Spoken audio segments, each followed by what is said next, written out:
మన రక్షకుడును ప్రభు అయిన యేసుక్రీస్తు నామమున మరోసారి నా శుభాభివందనములు తెలియజేస్తూ ఉన్నాను. ప్రతి దినం ఈ వాక్యాన్ని వీక్షిస్తున్న నా సహోదరి, నా సహోదరులకు, నా బంధువులకు, నా స్నేహితులకు, నా రక్త సంబంధులకు, గౌరవనీయులైన దైవజనులకు, గలపదేశాలు ఉన్న సహోదరి సహోదరులకు నా ప్రేమపూర్వకమైన హృదయపూర్వకమైన వందనాలు. దేవుడు నాకు ఇచ్చిన ఈ సమయాన్ని నేనెంతగానో ప్రభుని స్తుతిస్తూ ఉన్నాను. మీ కొరకు, మీ కుటుంబాల కొరకు ఎల్లప్పుడూ ప్రార్థిస్తున్నానని దేవుని పేరట మనవి చేస్తూ ఉన్నాను. ఒక వచనాన్ని మీతో పంచుకోవటానికి నేను ఇష్టపడుతూ ఉన్నాను. 2 పేతురు 3:18. చూడండి, కృపయందును జ్ఞానమందును అభివృద్ధి పొందుడి. ఇక్కడ పేతురు గారు మాట్లాడుతూ కృపనందును జ్ఞానమందును మనమంట అభివృద్ధి పొందాలి అంట. ఆలోచించమని మనవి చూస్తున్నాం. విశ్వాస జీవితంలో అపోస్తలుడైన పౌలు అంటాడు, మీరు ఎదగాలి, ఆత్మీయంగా అభివృద్ధి చెందాలి, ఆత్మీయంగా ఆశీర్వదించబడాలి, ఆత్మీయంగా మీ కుటుంబాలు క్షేమాభివృద్ధి నొందాలి అని అపోస్తలుడైన పౌలు కొరింథీ సంఘములో మాట్లాడతాడు. నాటిన వాడును, నీరు పోసిన వాడును, అయితే వృద్ధిలోకి తీసుకొచ్చింది యెహోవా మాత్రమే అని కొరింథీ సంఘానికి అపోస్తలుడైన పౌలు మాట్లాడతారు. అందుకే ఏవే విషయంలో మనం ఎదగాలో అభివృద్ధి చెందాలో కొన్ని మాటలు నేను మీతో పంచుకోవటానికి ఇష్టపడుతూ ఉన్నాను. చూడండి, 1 పేతురు 2:3 మీరు చదివితే, కొత్తగా జన్మించిన శిశువును పోలిన వారై ఎదగాలి. అక్కడ అంటాడు, కొత్తగా జన్మించిన శిశువును పోలిన వారై ఎదగాలి అంట. ఆలోచించండి, అపొస్తలుడైన పేతురు మనం ఎలా ఉండాలి అని కోరుకుంటున్నాడంటే, కొత్తగా జన్మించిన బిడ్డ ఎలా ఉంటాడు అంటే, ఆ పాలును అపేక్షించండి అని మాట్లాడతాడు. కొత్తగా జన్మించిన బిడ్డకు, చిన్న బిడ్డకు పాలు అవసరం. ఆ పాలులో బిడ్డ ఎదగాలి. ఆ పాలు తాగితేనే ఆ బిడ్డకి శ్రేయస్కరం. ఆ బిడ్డ క్షేమాభివృద్ధి పెద్దవాడయ్యి వృద్ధిలోనికి రావాలి అంటే చిన్న బిడ్డకి పాలు అవసరమై ఉంది. ఆలోచించండి. అందుకే కొత్తగా జన్మించిన శిశువుగా పేతురు గారు మాట్లాడతాడు. అంటే ఈ పిల్లవాడికి, ఈ కొత్తగా జన్మించిన పిల్లవాడికి ఏం కావాలంటే పాలు. జుంటేదైన దారాల కంటే మధురమైనది నీ వాక్యం. గమనించమని మనం చేస్తున్నాం. ఓ రోజు యేసు ప్రభు శిష్యులు వాళ్ళు హెచ్చించుకుంటున్నారు. హెచ్చించుకుంటూ ఉంటే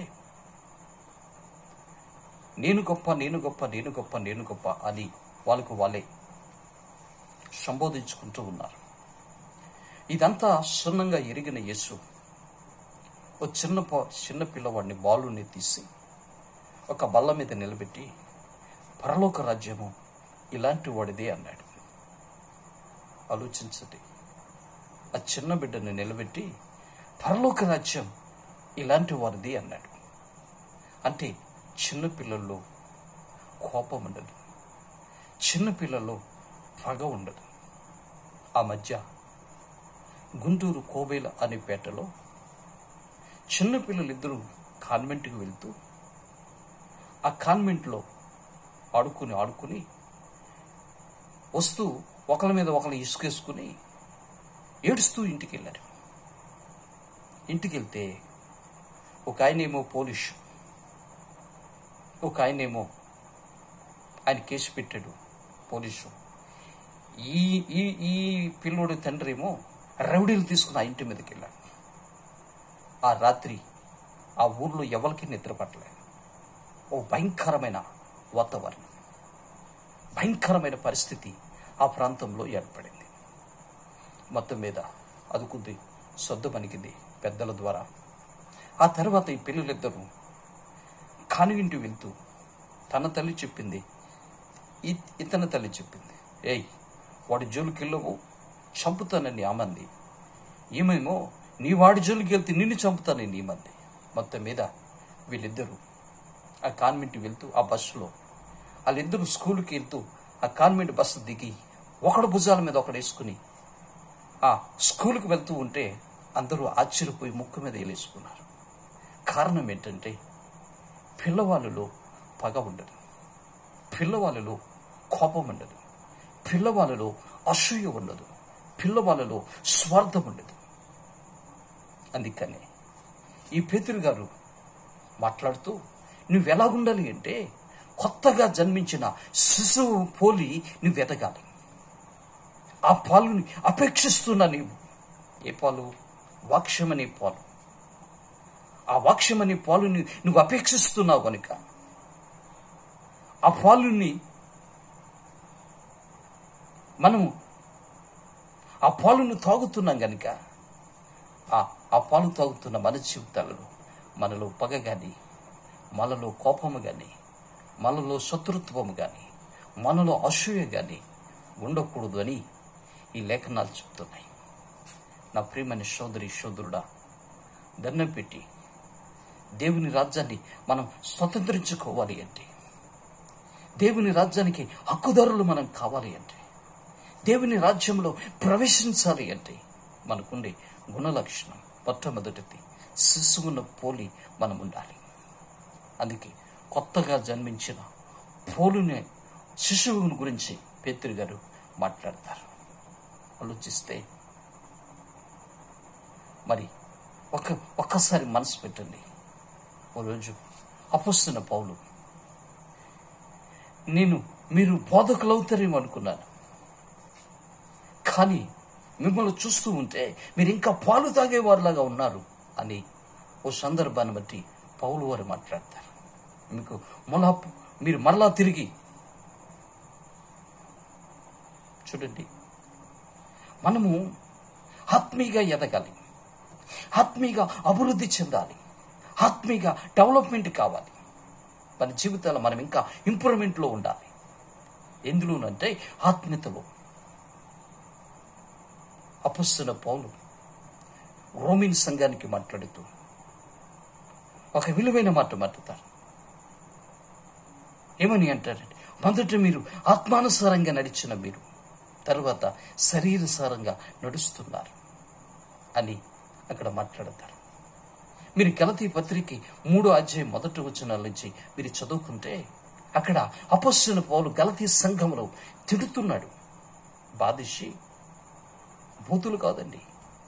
ఓ అవివేకులైన గలతీయులారా, ఎవడు మిమ్మల్ని భ్రమపరిచాడు?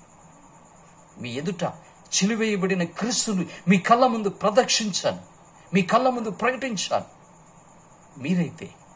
మీరు మొదటి ఆత్మానుసారంగా నడిచిన మీరు ఇప్పుడు శరీరసారంగా నడుస్తున్నారు అని అపొస్తలుడైన పౌలు గలతీలో మాట్లాడతారు. నా ప్రియమైన సహోదరి సహోదరుడా, దండం పెట్టి ఒక సేవకుడుగా, ఒక సహోదరుడుగా నేను చెప్పవలసింది ఏంటి అంటే, మనం ఆత్మీయతలో ఎదగాలి, మనం ఆత్మలో అభివృద్ధి చెందాలి, ఆత్మీయంగా వృద్ధులుతూ ఉండాలి. మరి ఆలోచించండి, మనం ఎలా ఉన్నాం అనంటే, అందుకే కృపయందును జ్ఞానమందును మీరు అభివృద్ధి చెందాలి.